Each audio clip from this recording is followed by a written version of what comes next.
안녕하세요. 반갑습니다. 말씀을 사모하는 여러분, 성경을 한 장 내지 두 장 읽어서 성경을 통독하는 프로그램에 찾아오신 여러분들을 환영합니다. 사람이 이 땅에 태어나서 가장 중대사가 있다고 하면 결혼이라고 생각이 됩니다.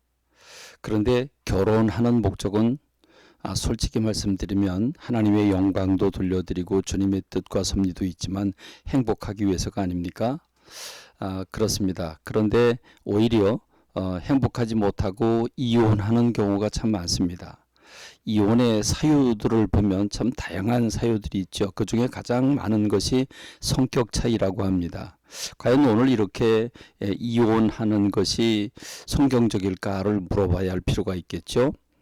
오늘 우리가 읽을 마태복음 19장은 이런 부분을 응답해주고 있습니다.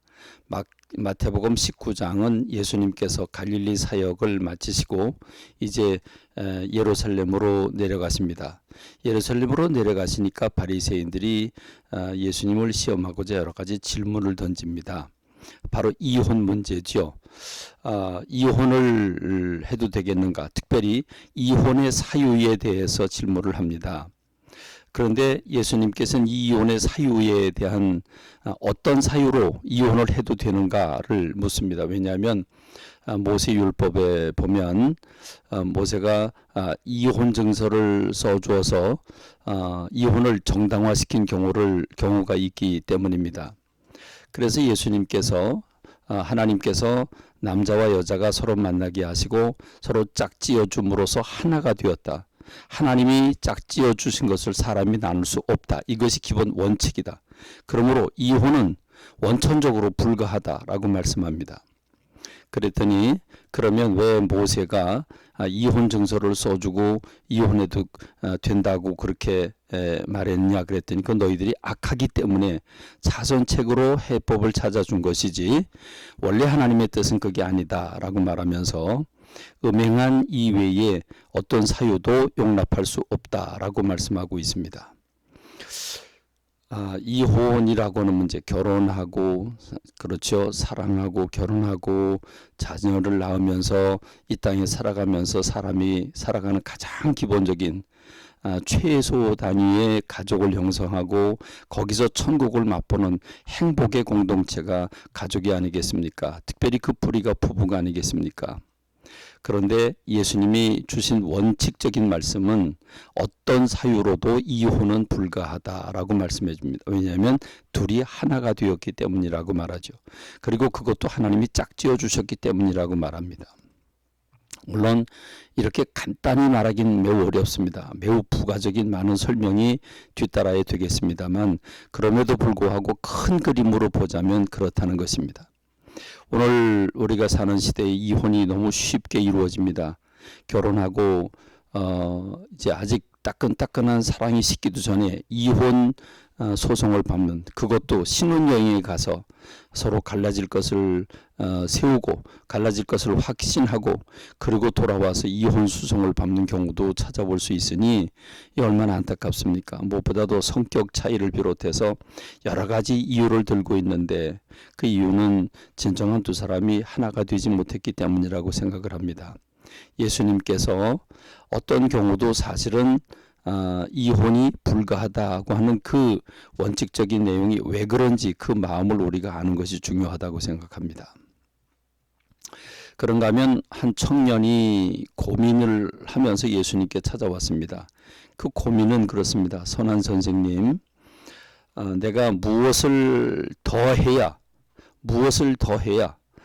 내가 영생을 얻을 수 있겠습니까? 다시 말하면 이 청년은 영생에 대한 고민을 많이 해왔습니다. 구도자이지요. 그렇습니다. 구원을 얻기를 바랬고 영생을 얻기를 바랬습니다. 그래서 많은 노력을 했습니다. 그렇습니다. 유대인이라고 한다면 십계명을 지켜야 되겠죠. 그 십계명이 나오는 계명들을 하나하나 지키느라고 애를 썼음을 우리가 알 수 있습니다. 그런데 예수님께서 선한 선생님, 내가 무엇을 더 해야 어떤 일을 해야 내가 영생을 얻을 수 있겠습니까? 할 때 두 가지로 사인을 주십니다. 첫 번째 사인은 왜 나보고 선하다고 하느냐? 선한 분은 오직 하나님 한 분밖에 없다라고 말씀을 하십니다. 무슨 말씀이십니까? 예수님도 하나님의 본체이시고 하나님의 아들이십니다. 그러면 예수님이 그 말씀을 들을 자격이 있으시죠. 그런데 왜 예수님은 선한 선생님이라고 할 때 그걸 거절하시고 선한 분은 오직 한 분, 하나님밖에 없다라고 말씀했을까요? 그렇습니다. 우리가 이 부분 대단히 중요한 부분입니다. 여러분, 이 부분은 아담과 하와를 떠올릴 수 있죠. 아담과 하와가 선악과를 먹었습니다. 선과 악을 자기 자신이 주인이 돼서 자기가 판단자가 돼서 선과 악을 내가 판단하겠다고 하는 열매가 선악과입니다. 그러니까 선한 선생님이라고 했을 때 한 분이신 하나님, 하나님이 선을 결정해주는 절대자이신데, 하나님이 기준이신데 아무나 보고 선하다 선하지 않다는 그 개념을 네가 판단하지 말라는 것입니다. 예수님은 절대자이신 하나님께 초점을 모으셨습니다.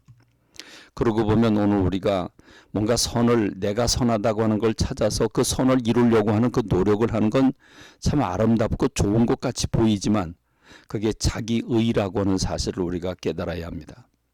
그렇습니다. 선은 오직 하나님 한 분이신 하나님밖에 없는 줄로 믿습니다.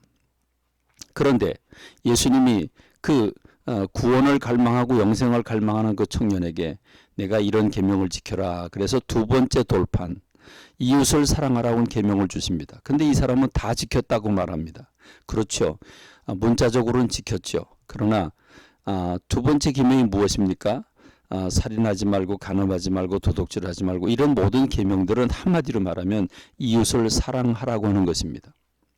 그래서 예수님이 네가 진정 율법을 다 지켰다고, 계명을 다 지켰다고 말하는데 그 계명을 지킨 건 이웃을 진실로 내가 사랑했느냐? 근데 어째서 네게 그 재산이 그렇게 많은 거냐?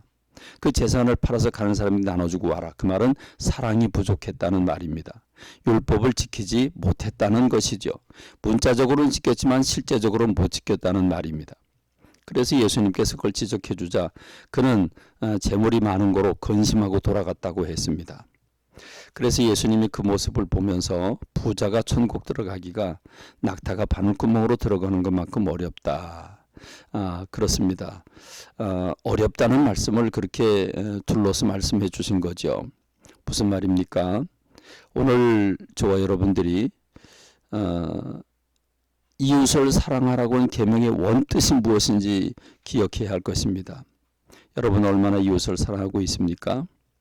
우린 물질을 사랑하기 때문에 내가 남의 물건을 도둑질해서 뺏지는 않았지만 그럼에도 불구하고 여러분 진심으로 이웃을 사랑했습니까? 이 부자 청년의 고민을 여러분도 같이 해보시는 여러분 되시길 바랍니다. 이 말씀을 통해서 깨달음으로 얻는 저와 여러분 되길 간절히 소망합니다. 감사합니다. 말씀 맺겠습니다.